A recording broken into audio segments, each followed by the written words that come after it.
네, 여러분 안녕하십니까? 오늘 이 시간에는 모은 돈 1억도 안 돼도 청약은 가능하다라는 제목으로 말씀드리겠습니다. 시작하기 전에 먼저 구독과 좋아요 그리고 알람 버튼까지 꾹 눌러주시면 좋겠습니다. 네, 지난 영상을 통해서 이제 추첨제 청약이 확대된다라는 소식을 전해드렸죠. 2021년 11월에 청약제도가 개편되면서 이제는 생애 최초 공급도 기혼자가 아닌 1인 가구도 추첨제에 참여할 수 있게 됐습니다. 그리고 전반적으로 이 추첨제가 확대가 되는데요. 이제 기존의 경우에는 우리가 보통 10채를 분양한다 그러면 실제 추첨제는 1.5채 정도 수준밖에는 안 됐죠. 그러나 이제 개편되는 제도에서는 2030들한테는 좀 굉장히 반가운 소식이다라고 볼 수가 있는데 추첨제 청약이 대폭 늘어납니다. 그리고 신혼부부 특별공급 같은 경우도 이제 현재 상황에서는 자녀가 없으면 거의 당첨권이 어렵다라고 봐야 되는데 이제 자녀가 없다고 하더라도 이제 당첨될 수 있는 그런 확률이 높아지는 그런 변경이 있었어요. 그래서 앞으로 추첨제에 좀 더 올인을 해야 되지 않을까라는 생각이 드는데, 자, 우리가 민영주택 같은 경우는 추첨제 비율이 보통 비규제 지역은 60%, 조정 대상 지역은 8호제곱미터, 그러니까 34평형 정도 되는 거죠. 34평형 이하인 경우에는 25%, 그 다음에 8호제곱미터 이상, 34평 이상인 경우에는 70% 정도가 추첨제로 나옵니다. 자, 그런데 뭐 규제 지역, 비규제 지역 뭐 이렇게 나눈다는 것이 좀 약간은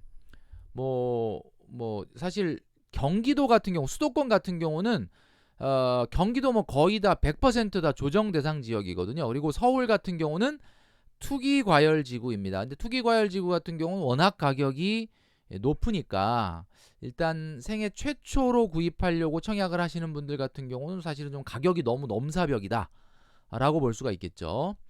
사실 비규제 지역이 있느냐? 사실은 비규제 지역이 이 한반도에서 저 북쪽밖에는 없습니다.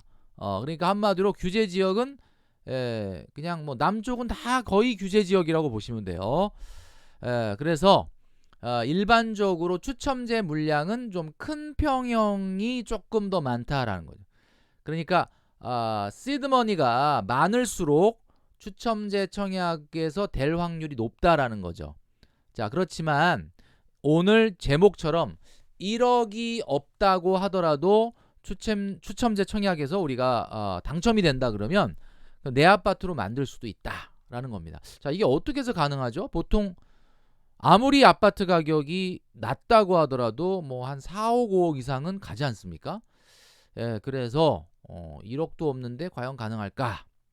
자, 입지보다는 당첨이 우선이다라는 말씀을 많이 드리고 있는데 결국은 청약은 기존의 아파트를 갭 투자하는 거에 비해서 30-40% 정도의 싼 가격으로 집을 사게 되는 효과가 발생합니다. 최근에 서울 같은 경우는 분양가가 주변 시세에 비해서 뭐 결코 싸지 않은 그런 청약이 있었기 때문에 좀 뭐 지탄의 대상이 되고 있긴 한데, 일단 대체적으로 보면 최근에는 분양가 상한제 같은 경우는 굉장히 싸게, 그리고 뭐 분양가 상한제가 아니라고 하더라도 가격이 이 주변 시세보다는 싸게 공급이 됩니다. 그렇기 때문에 기본적으로 여러분들이 관심을 가지셔야 돼요. 자, 예를 들어서 5억짜리 조정 대상 지역의 청약의 아파트에 당첨이 됐다. 자, 그러면 계약금을 얼마 내야 되느냐? 보통 청약마다 다 다르긴 하는데 일반적으로 5억짜리 분양가라고 하면 20%가 계약금입니다. 보통 한 달 이내에 또는 뭐 2주 이내에 계약금을 납입을 해야 돼요. 자, 이건 잔압을 해야 되겠죠. 뭐 이거 돈 빌릴 수가 없으니까, 뭐 계약금 대출 뭐 이런 건 없으니까. 자, 만약에 이거를 못 낸다, 그러니까 1억도 없다, 그러면 어떻게 하느냐? 엄마 찬스를 써야 되겠죠. 사업한다 그러면은 돈을 안 빌려주셔도 당첨됐다, 아파트 당첨됐다 이러면은 대부분 빌려주십니다. 근데 뭐 도저히 엄마한테도 빌릴 수가 없다 그러면 뭐 신용대출을 받아야 되겠죠. 뭐 신용대출이 1억까지 나오진 않겠지만 어쨌든 본인이 모은 돈과 합쳐서 어떻게든 1억의 계약금을 납입을 해야 됩니다. 뭐 꼭 내 돈으로 해야 된다는 법은 없어요. 그렇기 때문에 마찬가지겠지만 여러분 엄마 찬스나 대출을 이용해서라도 이걸 내야 된다라는 거예요. 자, 그러면 내고 나면은 끝나는 게 아니죠. 2년 6개월 동안 집을 짓는 기간 동안 중도금을 분양가의 10%인 5천만 원을 6번을 내야 됩니다. 와, 이게 2년 6개월이면요. 여러분 30개월이니까 30개월 6번으로 나누면 5개월씩이네. 5개월에 한 번씩 5천만 원. 와, 이거 못 내죠. 그런데 그래서 우리가 중도금 대출을 받는 거거든요. 중도금 대출은 조정 대상 지역이라고 했으니까 조정 대상 지역은 분양가의 50%. 얼마? 분양가의 50%. 자, 근데 여러분 너무 걱정하지 않으셔도 되는 게 분양가는 DSR을 안 봅니다. 분양가가 아니라 중도금 대출은요. 죄송합니다. 중도금 대출은 DSR을 안 본다. 그러니까 일단은 은행이 당첨이 되면 중도금 대출이 총 5억에 50%니까 2억 5천이 나가겠죠. 그럼 2억 5천은 6번 중에 5번을 낼 수가 있는 거예요. 중도금 대출을 받으면 입주 의무가 있는 거 아시죠? 중도금 대출을 받으면 그냥 입주를 해야 돼요. 무조건. 입주 안 하면 대출 회수되고 3년간 대출이 안 됩니다. 자, 그러니까 자, 5번 정도를 내줄 수 있다 그랬으니까 5개월에 한 번씩 나오는 중도금 대출 5천 이렇게 5번을 중도금 대출이 내준다 이거예요. 그럼 마지막 5천만 원 어떻게 해요? 내가 내야 됩니다. 이거 잔압해야 되거든요. 그러면 여러분 여기서도 엄마 찬스 혹시는 대출을 받아가지고 1억을 가까스로 냈는데 내가 아무리 돈을 모은다고 한들 2년 6개월 만에 5천만 원 모을 수 있어요? 물론 모을 수 있죠. 약 162만 원씩 매달 30개월을 모으면은 모을 수가 있는데 이게 30개월 있다 내는 게 아니에요. 30개월 있다 내는 게 아니라 21개월 있다 낸단 말이에요. 21개월. 그러니까 사실은 이거는 우리가 청약 공고문을 여러분 읽어보시면요. 보통 모든 청약이 다 그런 건 아닌데 보통 중도금은 3회 이상 연체를 했을 때 자격이 박탈되거든요. 그러니까 한 번 정도는 어떻다? 연체를 시켜도 됩니다. 물론 뭐 내야 되겠지만 부득이한 경우에는. 자, 그러면은 곧바로 잔금을 치러야 되는데 잔금 역시 내가 내야 된단 말이에요. 자, 여기서 이제 포기를 하게 되는 거죠. 안 되는구나. 이제 이렇게 생각을 하시는 경우가 많은데 자, 이때 여러분 기억하셔야 되는 거는 분양가의 50%를 중도금 대출을 해준 거는 당시에는 집이 없었을 때죠. 아직 집을 짓기 전이잖아요. 그러니까 분양가의 50% 그냥 그 페이퍼만 보고 서류만 보고 그냥 해준 거야. 자, 그런데 일단 잔금을 치를 때는 언제입니까? 입주하기 직전이죠. 그러면 그때는 이미 집이 어때요? 지어져 있잖아요. 그러면 은행이 대출을 더 해줍니다.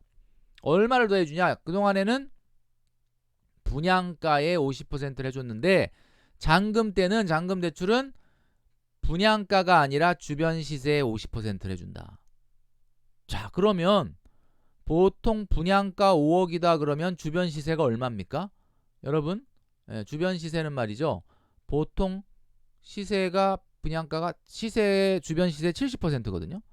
그러면 분양가 나누기 0.7 하면은 5억 나누기 0.7 7억 2천 정도 된다는 얘기예요. 대략 7억 2천. 그러면 7억 2천의 50%면 얼마입니까? 3억 6천만 원 정도면은 된다. 그러니까 이게 무슨 얘기냐면 3년 동안 짓는 동안 결국은 분양가 5억인데 대출이 3억 6천 되니까 내 돈은 세금 빼고 1억 4천만 들어가면 된다는 얘기죠. 1억 4천만. 근데 아까 뭐라 그랬습니까? 중도금 대출을 받으면 입주 의무가 있다라고 얘기했죠. 1억 4천도 모으기가 어렵다. 그러면 전세를 주는 방법이 있긴 한데 전세를 줄 수가 없잖아요. 중도금 대출을 받았으면. 그런데 여러분 여기 보시면 위반 사항에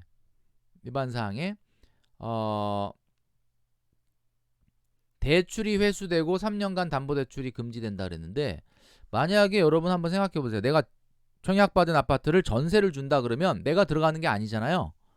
그럼 당연히 전세 받은 금액으로 중도금 대출 갚고 그 다음에 등기 친 다음에 그 다음에 세입자 확정일자 받는 거거든요. 그러니까 한마디로 얘기하면은 순서가 대출은 이미 내가 전세금 받은 거에서 상환을 한단 말이에요. 그러니까 대출 회수될 게 없어요. 그리고 내가 전세 준 아파트에 담보대출 받을 일이 있습니까? 없죠. 그러니까 사실은 이거는 유명무실한 어떻게 보면은 조항이다라고 볼 수가 있겠죠. 근데 여러분 여기서 궁금한 게 하나 있는데 근데 전세가 아예 안 된다는 아파트가 있던데요. 청약시에 청약 그 공고문에 보면 맞습니다. 분양가 상한제로 분양하는 아파트는 아예 전세가 불가능해요. 반드시 입주하지 않으면 안 돼요. 자, 이런 경우는 대출을 50% 받아서 자기가 그 집을 들어갈 수 있는 정도의 돈이 마련이 돼야 된다는 거죠. 자, 그렇다면 여러분 분양가 상한제 아파트에 입주하려면 아까 5억짜리 아파트 주변 시세가 70%로 분양이 됐다면 주변 시세는 7억 2천이잖아요. 집을 짓는 3년 동안 집값이 또 올라갈 수도 있어요. 주변 시세가. 뭐 일단 그건 빼고 그럼 보통 3억 6천 대출이 나오려면 어느 정도나 월소득이 돼야 되느냐. 자, 보통 우리가 세전소득의 40%가 DSR입니다. 자, DSR이라는 게 뭐예요? 자기 연소득의 40%까지만 원금과 이자를 갚을 수 있다. 이런 이야기죠. 그럼 결국은 계산을 해보면 실수령액이 한 320만 원 정도 되는 사람이면 3억 6천 대출이 가능하다. 이런 얘기입니다.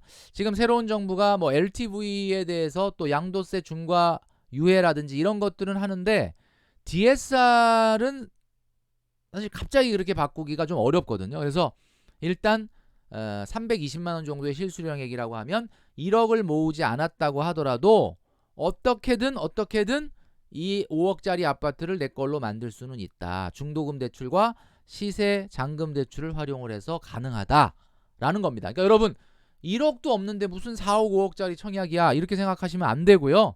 여러분 잘 살펴보시고 청약에 도전을 하셔야 된다라는 말씀을 드립니다. 오늘 말씀드린 내용을 정리하면서 저는 물러가도록 하겠습니다.